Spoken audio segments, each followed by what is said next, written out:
Kim Hannah stood in the center of the massive hall, her hands shaking slightly as she held her presentation tablet. The 16-year-old girl had never seen so many different alien species in one place before. Some looked like walking crystals, others moved like flowing water, and a few seemed to be made of pure light. After 3 months in the Galactic Exchange program, she still felt amazed by how different everyone looked. The hall was enormous, bigger than any building she had ever seen on Earth. Floating platforms held representatives from 4 to 7 different worlds, each one watching her with curious eyes, tentacles, or other sensing organs she could not even name. The air hummed with the quiet sound of universal translators working to change her words into hundreds of different languages. Hannah took a deep breath and smiled nervously. She had practiced this presentation many times in her small room on Harmony Point Station. Today was her turn to share something special from Earth with the Galactic Council. She wanted to make her planet proud. "Hello everyone," she said, her voice carrying clearly through the translation system. "My name is Kim Hannah, and I am from a planet called Earth. Today I want to share something beautiful from my home world." She touched her tablet and a holographic display appeared above her head. Colorful patterns began to dance in the air, showing the traditional art of Korea. There were flowing lines painted in bright reds, blues, and greens on the walls of ancient temples.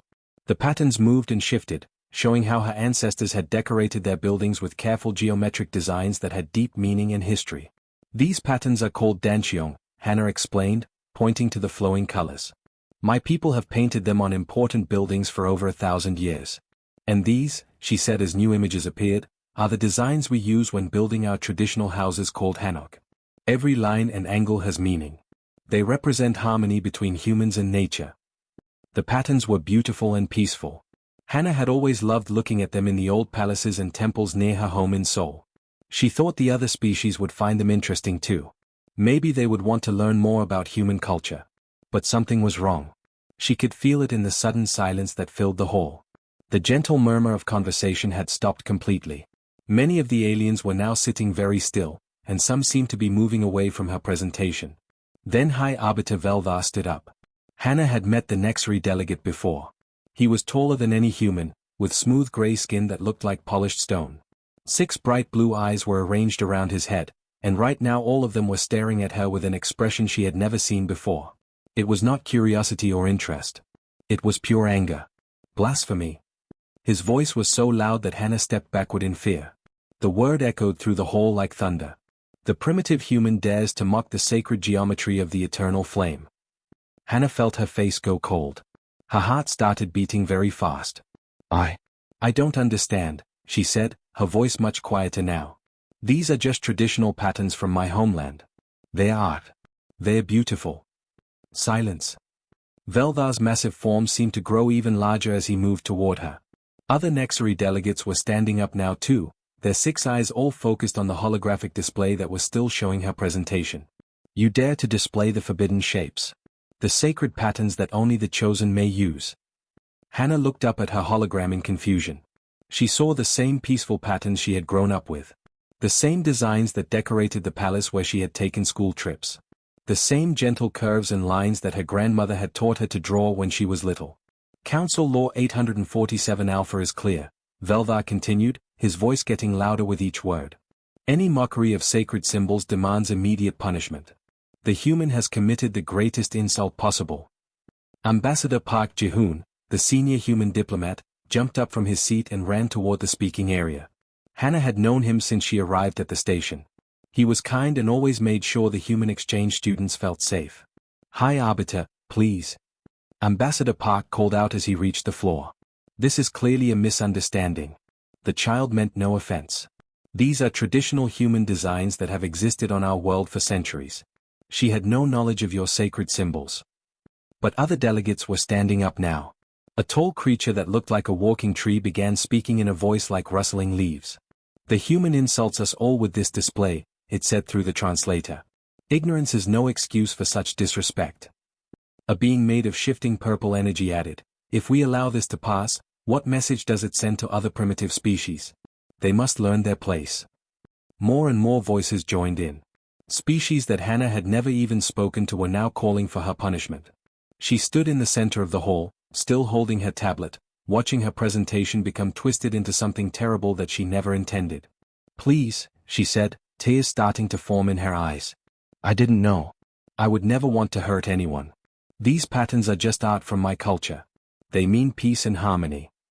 But no one was listening to her anymore. The vote came quickly. Ambassador Park tried to speak for her, along with representatives from a few other species that had become friends with humanity. But they were completely outnumbered. 847 to 12. Execution by neural disintegration. To be broadcast across the galaxy as a lesson.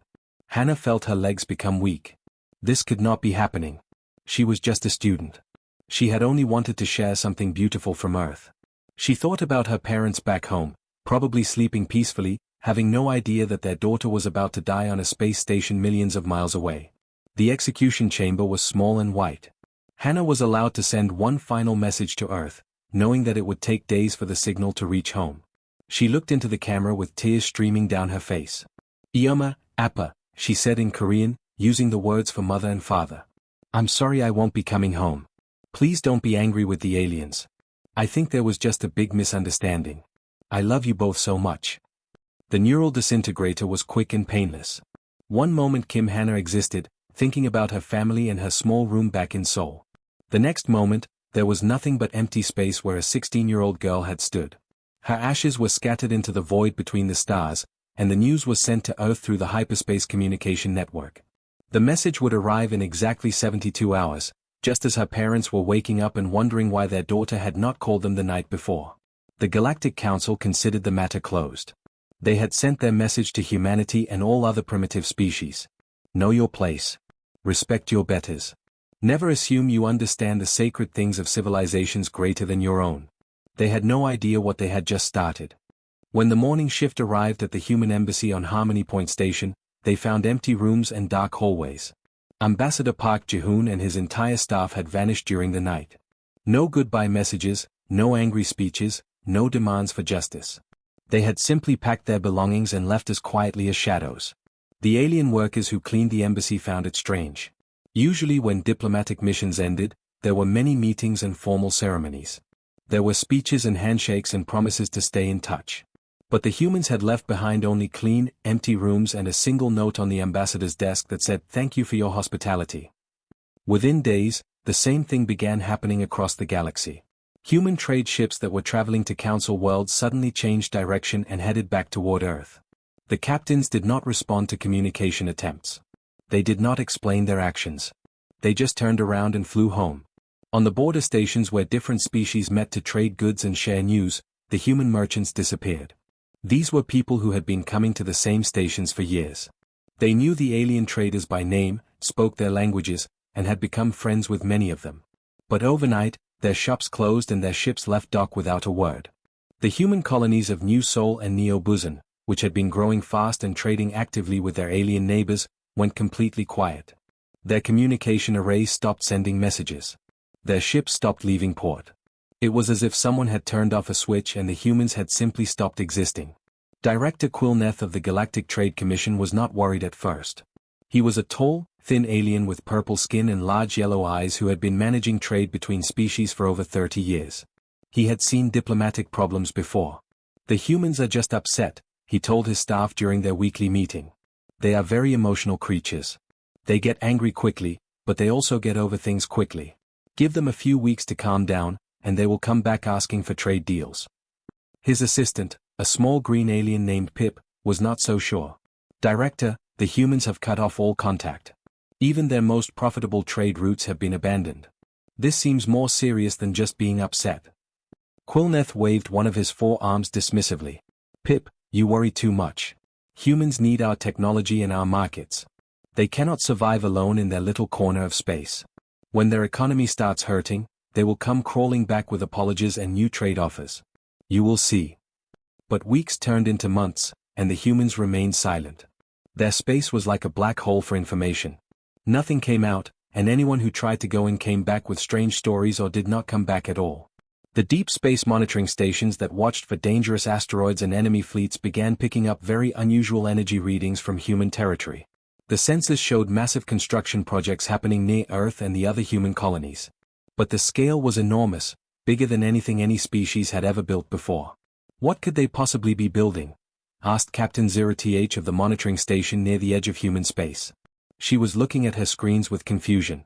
The energy signatures were unlike anything in her databases. Her science officer, a creature that looked like a walking crystal, made clicking sounds as it examined the data. These readings do not match any known technology, Captain. The power levels are impossible. It is as if they are building something that uses more energy than their entire sun produces. The Galactic Council decided to send unmanned probes to investigate. These were small, fast ships controlled by advanced artificial intelligence. They could slip into human space, take pictures and measurements, and return with valuable information about what the humans were doing. But when the probes came back, their data banks were completely empty. The AI computers that controlled them were still working, but they had no memory of what they had seen. When the technicians tried to ask the AIs what had happened, the machines would only repeat the same phrase over and over, "Beautiful songs in the dark. Beautiful songs in the dark." This made everyone very nervous. AI computers did not usually talk about songs, especially not when they were supposed to be collecting military intelligence. Captain Rex Ty of the Council Defense Force was a brave soldier who had fought in many battles. He had scars on his orange-scaled skin from laser burns, and his species was known for being fearless in combat. When he heard about the strange behavior of the probes, he volunteered to lead a manned expedition to find out what the humans were really doing. "I will take my ship, the Dominion's Pride, and fly to Earth itself," he announced to the Council Military Committee. "Whatever the humans are building, we need to know about it. My crew and I will use full stealth technology. We will get close, take pictures, and return with real answers." The committee approved his mission. Rex Ty's ship was one of the most advanced vessels in the Council fleet, with cloaking devices that could make it invisible to almost any sensor. If anyone could find out what the humans were up to, it would be him. The journey to the Sol system took 2 weeks. As they got closer to Earth, Rex Ty's crew began to feel uneasy. The space around them seemed different. Stars looked wrong somehow, as if they were in places they should not be. The navigation computer kept giving readings that did not make sense. "Captain," said his navigation officer, a slug-like creature with many eyes, "something is wrong with our instruments. According to these readings, we are traveling through space that has more dimensions than it should have." Rex Ty frowned. "That is impossible. Space has 3 dimensions. Length, width, and height. That is basic physics." "Yes, sir, but our sensors are detecting at least 7 dimensions, possibly more. And some of them seem to be folded in on themselves." When they finally reached Earth's solar system, what they saw made Rex Ty's blood run cold. The planet was surrounded by enormous structures that hurt to look at directly. They were geometric shapes, but they seemed to exist in ways that his mind could not understand. Looking at them made his eyes water and his head ache. "What are those things?" whispered his weapons officer. "I do not know," Rex Ty replied, "but we need to leave. Now." But when he gave the order to retreat, nothing happened. The engines were running, the power was on, but the ship was not moving. It was not that the engines were broken or damaged. They had simply forgotten how to push the ship through space. 3 days later, Rex Ty and his crew found themselves back in Council space, delivered by a small human transport ship. Their vessel was completely undamaged, and they were all healthy and unharmed. But their memories of those 3 days were like fragments of a dream. The human pilot was a young woman who looked to be in her 20s. She had kind eyes and spoke softly, like someone talking to a frightened child. "My name is Lee Mina," she told Rex Ty as his crew was transferred back to their own ship. "Please tell your council that we are remembering how to dream properly. Things are going to be different now." Rex Ty wanted to ask her what she meant, but the words would not come. All he could remember was the sound of children singing songs that seemed to change the laws of physics, and the sight of humans moving through space without any ships, as if the universe itself was carrying them wherever they wanted to go. The message appeared on every screen in the galaxy at exactly the same moment. On Harmony Point Station, alien diplomats who were having their morning meal suddenly found their personal communication devices lighting up. On distant mining colonies, workers deep underground received the signal on their emergency radios. Even on the most remote outposts at the edge of known space, the transmission came through loud and clear. The image was surprisingly simple. A young human man sat in what looked like a peaceful garden. He appeared to be in his 20s, with dark hair and calm eyes. Behind him, pink and white flower petals drifted slowly through the air like snow. The trees around him were covered in beautiful blossoms, and everything looked very peaceful and quiet. "My name is Choi Do-yoon," the human said. His voice was clear and steady, and he spoke in perfect galactic standard, the common language that all species used when talking to each other. I speak for all of humanity. Across the galaxy, billions of alien beings stopped what they were doing to watch. In the Great Council chambers, High Arbiter Velvar leaned forward in his crystalline seat, his 6 blue eyes focused on the screen. You took one of our children, Do-yoon continued, his expression remaining completely calm. You celebrated her death. You thought we would beg for mercy or seek revenge through normal warfare. You were wrong. The human's voice was not angry or loud. He spoke like someone giving a weather report or reading the news. But somehow, this made his words more frightening than if he had been screaming. Kim Hannah was 16 years old. She loved looking at the stars and wanted to become a diplomat like Ambassador Park. She spent months studying your languages and your customs because she truly believed in peace between different species. She wanted to build bridges between our worlds. As Do-yoon spoke, many aliens in the audience began to remember the young girl who had died 6 months ago. They remembered her nervousness as she gave her presentation, her confusion when the Nexari became angry, and her tears as she apologized for something she did not understand. When you killed her, she died asking for forgiveness, Do-yoon said. Her last words were an apology to her parents for not being able to come home. She was sorry for causing trouble. Even while you were executing her for showing traditional art from her home planet, she was worried that she had done something wrong. The camera stayed focused on his face, but behind him the wind moved through the cherry blossom trees, making the petals dance in the air. It should have looked beautiful and peaceful, but something about the scene made viewers feel very uncomfortable. You have exactly 72 hours to surrender unconditionally, Do-yoon said. Every member of every species that voted for her execution must give up completely. This is not a negotiation where we will discuss terms. This is not a threat where we try to scare you into doing what we want. This is a mathematical certainty. We have learned to count in ways that make your reality optional. The last sentence made no sense to most of the aliens who were watching. How could counting make reality optional? What did that even mean? But something in the way Do-yoon said it made their skin crawl or their tentacles twitch nervously. The transmission was about to end when the image changed. Instead of showing Do-yoon in his garden, the screen now displayed a photograph of Kim Hannah. It was clearly a school picture, the kind that students take every year. She was wearing her school uniform and smiling brightly at the camera. She looked happy and excited about life. She looked like someone's beloved daughter. The picture stayed on the screen for 10 seconds, then the transmission ended. Every screen in the galaxy went back to normal, but the silence that followed was deafening. High Arbiter Velvar was the first to recover from the shock. Within an hour, he had called an emergency meeting of the Galactic Council.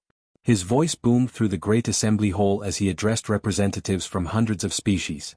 "Did you hear that primitive human?" he demanded. "Did you hear him threaten the entire Galactic Council? The humans have perhaps 10,000 ships in their entire fleet. We have over 10 million vessels, including battle cruisers that can destroy entire star systems." Other council members began to nod and make sounds of agreement. A tall alien that looked like a walking tree rustled its leaves angrily. "The humans play with simple fire and gravity manipulation," it said. "We have mastered the bending of space and time itself. If they want to fight, let them come and be destroyed." "Exactly," Velvar continued. "They think their emotional outburst will frighten us. But we are the masters of this galaxy. If they want war, we will give them a war they will never forget." The 72-hour deadline seemed like a joke. Most council members forgot about it after the first day.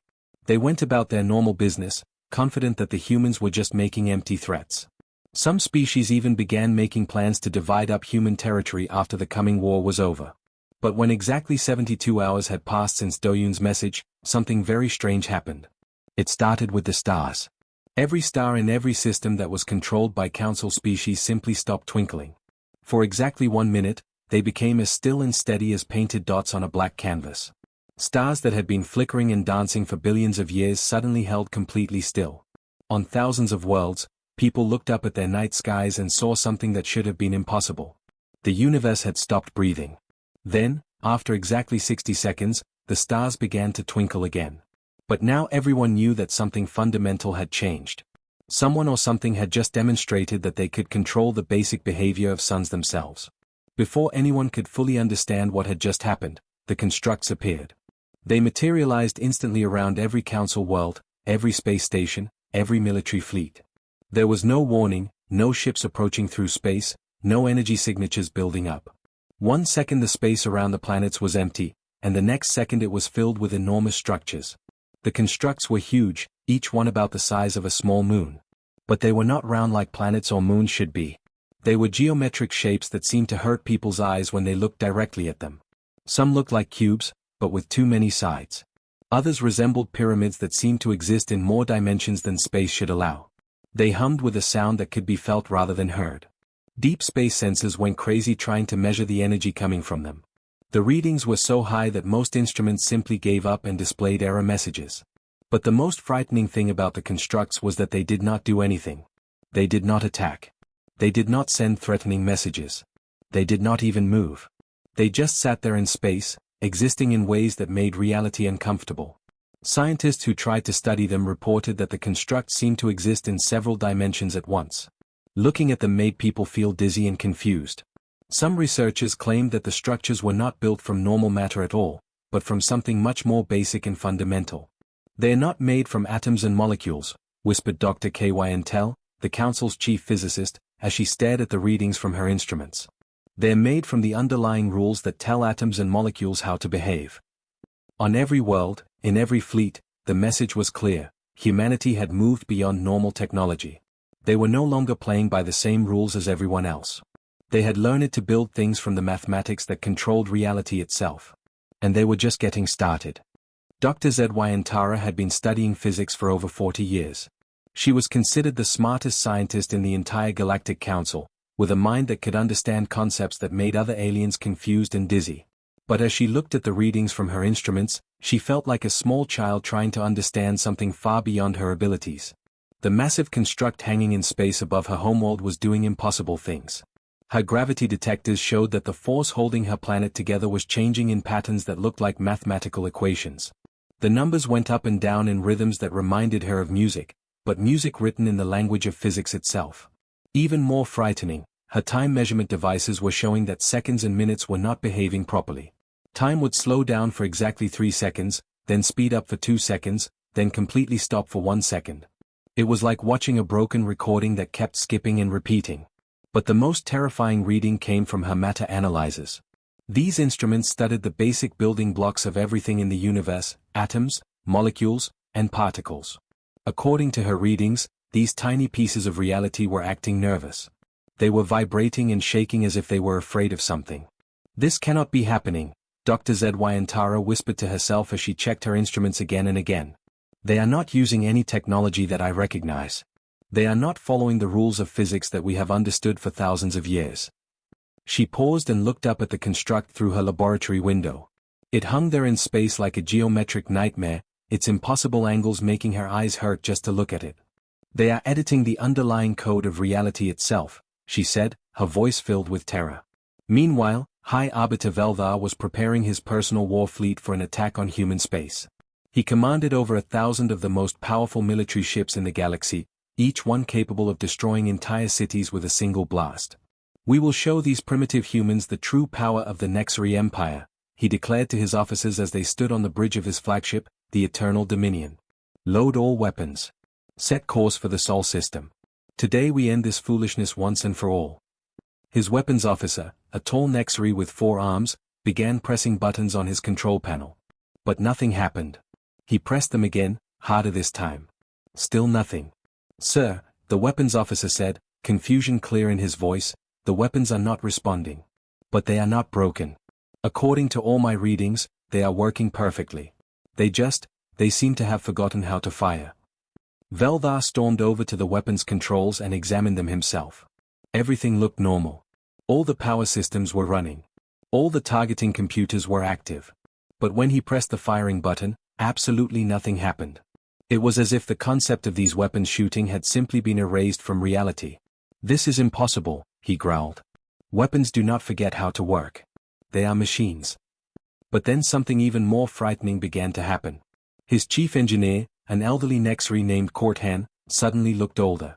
Not slowly aging like a normal person, but rapidly getting older right in front of everyone's eyes. In 20 seconds, his gray skin became wrinkled, his back became bent, and his hair turned white.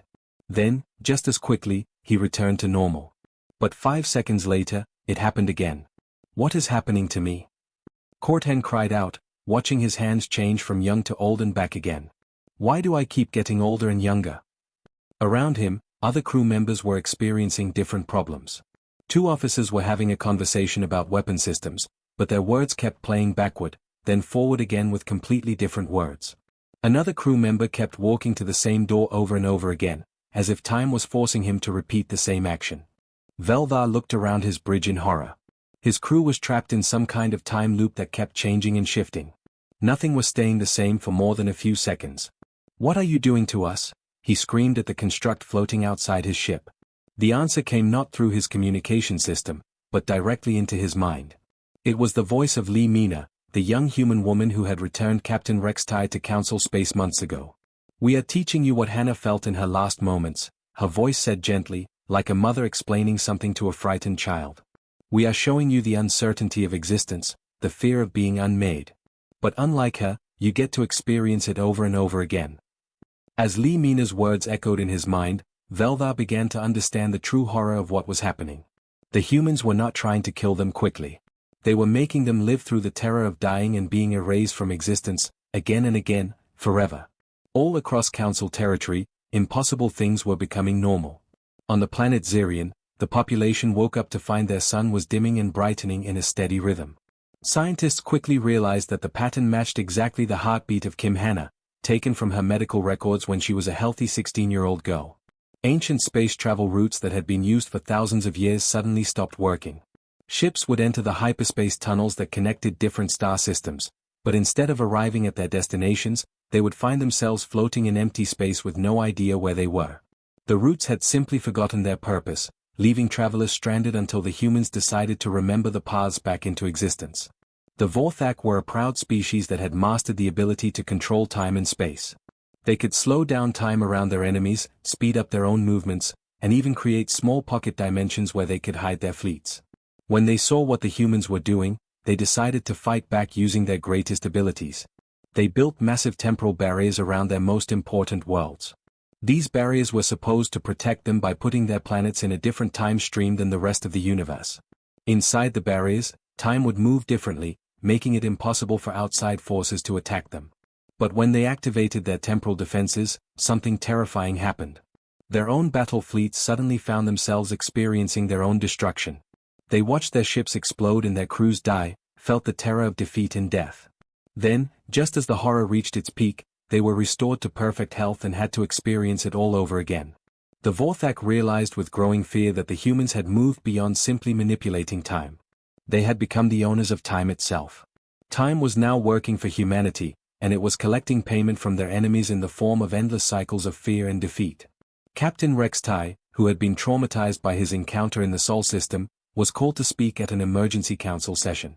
All the greatest military leaders and scientists in the galaxy gathered to hear his report and try to understand what humanity had become. "They are not trying to defeat us in a traditional war," Rextai explained, his voice shaking as he remembered his time near Earth. "They are teaching us that concepts like victory and defeat are things they can turn on and off whenever they want. We are not fighting against an enemy fleet or even an enemy species. We are being edited by beings who have learned to rewrite the basic rules of existence." But the most terrifying phenomenon was happening on High Arbiter Veldar's own homeworld. Buildings in the capital city would exist in the morning, completely disappear by afternoon, then return by evening. But the truly horrifying part was that the people living there would remember different versions of reality each time. In the morning, they would remember that the Great Library had always been in the center of the city. By afternoon, they would have clear memories of the library never existing, and they would wonder why they had thought there was a library there. By evening, the library would be back, but now some people would remember it only existing on Tuesdays. The message was becoming impossible to ignore. Humanity had learned to turn uncertainty itself into a weapon. They were not just changing what existed, they were changing what people remembered about what existed. High Arbiter Veldar sat in his command chair, watching his crew age and grow young again, listening to conversations that played backward and forward with different words each time, and feeling reality itself becoming unreliable around him. In the spaces between one heartbeat and the next, the massive constructs continued their patient work. They hummed with energies that made the fabric of space-time nervous, counting down to something that was so terrible that even they seemed afraid to complete it. The reckoning had begun, and the Galactic Council was learning that some enemies were too dangerous to make angry. The surrender began not with formal documents or diplomatic meetings, but with the sound that echoed across thousands of worlds simultaneously. It was the sound of billions of alien beings falling to their knees as the reality around them became uncertain and frightening. On planets throughout Council space, people looked up at skies that flickered between day and night, watched their cities phase in and out of existence, and felt their own memories becoming unreliable. The formal surrender message was sent through every communication channel the Council possessed. It was simple and desperate: we surrender unconditionally. Please stop. We will do whatever you ask. The response from human space came within minutes, broadcast on the same frequencies that Choi Do-yoon had used for his ultimatum. But this time, the voice belonged to Lee Mina, the young woman who had returned Captain Rex Tai to Council space months ago. Surrender declined, she said simply. Her voice was calm and gentle, like someone declining an invitation to dinner. What happened next was unlike anything in the history of galactic warfare. There were no massive space battles, no planets destroyed by powerful weapons, no armies marching across alien worlds. What followed was something far more terrifying than simple destruction. It was editing. High Arbiter Veldar was on the bridge of his flagship when it began. He had been watching his crew experience their endless loops of aging and reversal, trying to maintain some sense of authority even as reality became negotiable around him. But then he noticed something new and horrible happening. His communications officer, a young Nexri named Kelton, was slowly becoming less. Not disappearing like a person walking away, but becoming less real, less solid, less certain. Veldar could still see him, but he was having trouble remembering why Kelton was important or even what his job was supposed to be. Sir, Kelton said, his voice sounding distant and uncertain, I think something is happening to me. I cannot remember. I cannot remember what I am supposed to be doing here. Within hours, the effect spread throughout the Nexri fleet, then to their colonies, then to their homeworld itself. Veldar watched in absolute horror as his entire species began to fade away. They were not dying in the normal sense, death would have been a mercy. Instead, they were becoming less real, less remembered, less certain of their own existence. His own daughter, General Velyosa, who had been commanding the defense of their homeworld, came to him with confusion clear in her 6 blue eyes. Father, she said, her voice filled with uncertainty, I have been looking at the historical records, and I cannot understand something. Why do I remember you being important? What were we again? I know we were something significant, but I cannot remember what. Veldar tried to explain that they were the Nexri, the proud leaders of the Galactic Council, masters of crystal technology and ancient wisdom. But even as he spoke, he found his own words becoming uncertain. Had they really been important? The memories were there, but they felt like dreams that were fading upon waking. The process was not random or chaotic.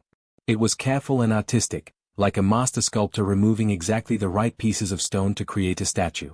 History rewrote itself with surgical precision. The great Nexri libraries, filled with thousands of years of knowledge and culture, became rooms full of blank books. But somehow, these empty books still seemed meaningful, as if they were waiting for words that had been important but could no longer be remembered. The magnificent crystal cities of the Nexri homeworld remained completely intact. The buildings stood exactly as they had been built, their crystalline walls still glowing with soft light. But now they were empty, waiting for inhabitants who had never existed to return from jobs they had never had, from a civilization that had never been. Other species throughout the galaxy began to notice strange gaps in their memories and databases. They found trade routes marked on their star charts that led to worlds they could not name. Archaeological teams discovered ruins of civilizations that no one could quite recall. Museum curators found artifacts from cultures that seemed familiar but could not be identified.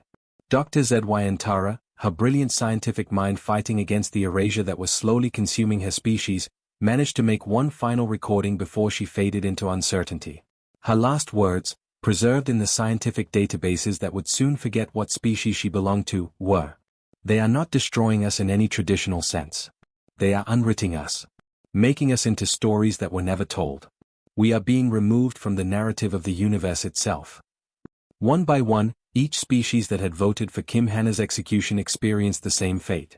The Kethlani, who were famous throughout the galaxy for their ability to build and control stars, found their magnificent stellar engineering projects still functioning perfectly. Their artificial suns still burned brightly, their controlled black holes still provided power to entire solar systems. But no one could remember who had built them or why they were there. The Mordak Empire, with its vast military fleets that had conquered hundreds of worlds, discovered that all their ships were still intact and ready for battle. Their weapons were charged, their crews were trained, their battle plans were detailed and complete. But they had no memory of what they were supposed to be fighting for, or even who they were supposed to be fighting against. The erasure was patient and thorough. These civilizations did not die screaming in pain or terror. Instead, they died confused, desperately trying to grasp memories of themselves that slipped away like smoke in the wind. They had moments of almost remembering who they were, but then the memories would fade again, leaving only empty confusion. But somewhere in the folded spaces between dimensions, humanity kept perfect records. In vast libraries that existed outside normal spacetime, human archivists carefully maintained complete documentation of every erased species. Every individual, every moment of their history, every cultural achievement, every scientific discovery, all of it was preserved in crystal clear detail. These records were the only proof that these civilizations had ever existed at all. The choice of whether to restore them, to remember them back into existence, remained entirely with humanity. Lee Mina stood alone in the central plaza of Harmony Point Station.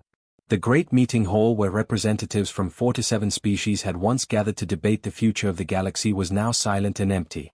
The only sound was the gentle whisper of wind through the small garden that had been planted where Kim Hannah died. A single cherry tree from Earth grew in the center of the garden, its pink and white blossoms falling like snow onto the simple stone plaque beneath. Kim Hannah. Age 16. She dreamed of peace between the stars. The galaxy is much quieter now, Mina said softly to the empty station. It is safer. But it is also lonelier.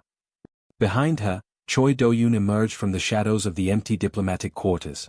The surviving council species are requesting an audience, he reported. The ones who voted against Hannah's execution, or who abstained from the vote. They want to know our terms for peace. Mina touched the bark of the cherry tree gently, the way someone might touch a gravestone. Tell them the terms are simple, she said. Remember her. Remember that she was just a child who wanted to learn about their cultures. Remember that some lines, once crossed, lead to places you cannot return from. She turned to look at the vast empty plaza where 43 different civilizations had once sent their greatest minds to shape galactic policy. And tell them that we will remember the ones we erased, for as long as humans exist. Someone should remember them, even if they can no longer remember themselves. The cherry blossoms continued to fall in the silence, and somewhere in hidden libraries, the complete history of the erased civilizations waited for a decision that might never come.